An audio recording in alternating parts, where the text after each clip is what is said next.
Today I am going to share with you eating habits of Hindus. Based on the eating habits, the Hindus are classified as 3 major groups. Number 1 is satva. Number 2 is rajas. Number 3 is tamas. Now we will understand first satva.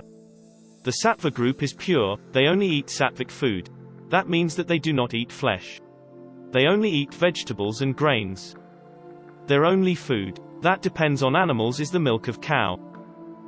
The second one is rajas group. This group is mixed. They neither look for good nor evilness. The food categories coming under this type are meat, eggs along with bitter and spicy taste foods. In India, mostly northwestern and northeastern prefer the rajas type of food. The last one is tamas group. They are negative impure. They are deluded ones.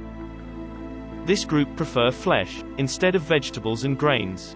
They eat garlic-rich food, rotten food, pickles, meat, fish and beverages. According to yoga, these foods are to be avoided, as they can cause mental dullness and physical numbness. After eating meat you are not supposed to preach or chant mantras, as beef is totally prohibited by Hindu mythology. Thank you for watching this video. For latest updates subscribe our channel Religions and Science.